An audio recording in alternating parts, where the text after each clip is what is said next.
Hello, everyone, and welcome to a brand new TJ's World According to Wrestling. I'm your host, TJ Wiggins, and I'm here to talk to you about Impact Wrestling, Friday Night Smackdown, and AEW Rampage Grand Slam Parts 1 and 2. So, let's go ahead and get started. We're going to start first with Impact Wrestling. It starts out first with a promo between Josh Alexander and Christian Cage. And it's about him, cashing in his option C, which is his X Division title to go after the world title. And I actually think that's a pretty cool idea. But, Christian gives him, he says that he respects him, but, it won't be easy to defeat him and go from the, X Division rank to the world title rank.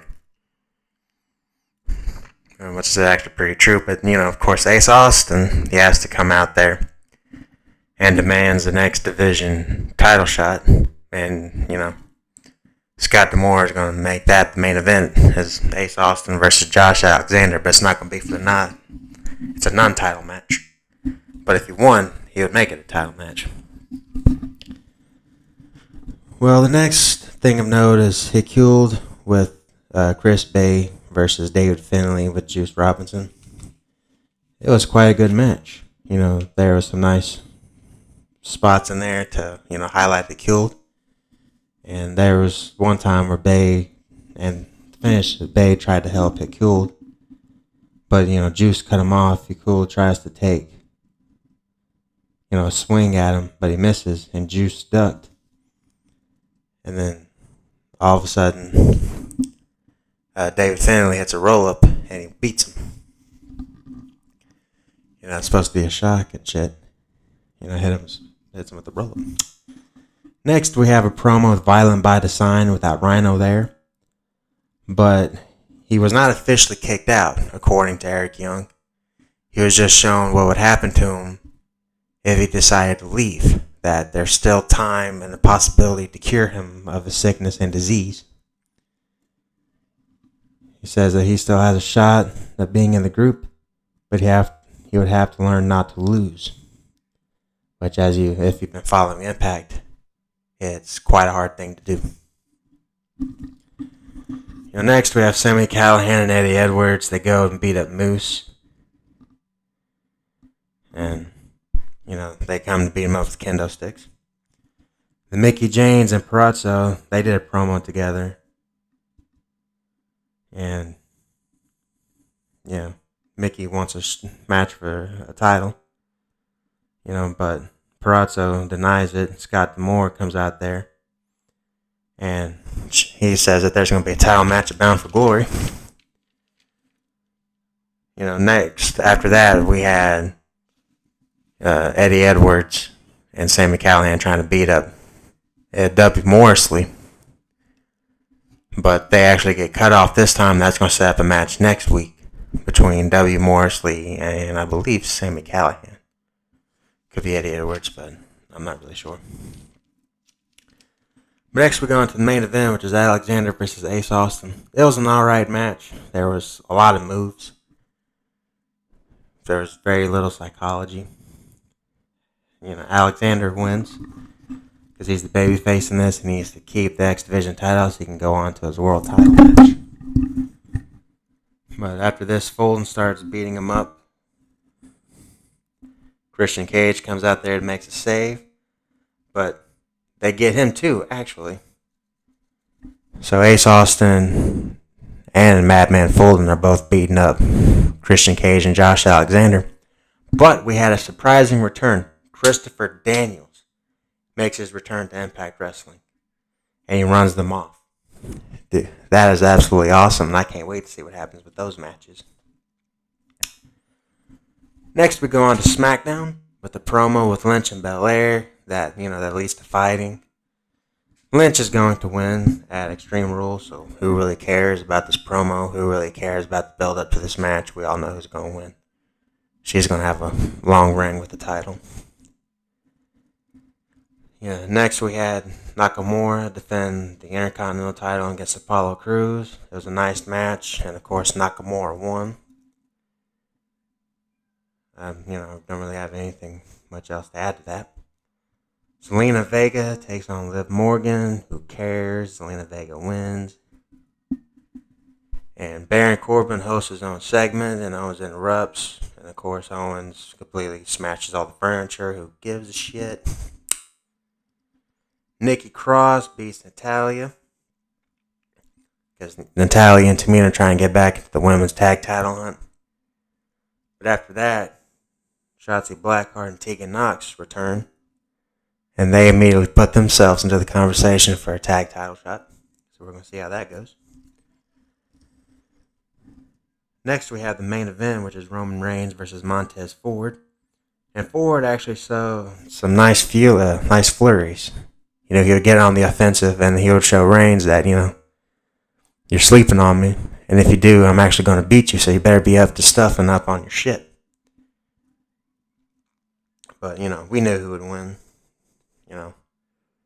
Ford tries to go for the splash off the top rope. Reigns gets his knees up, and then he chokes Ford out.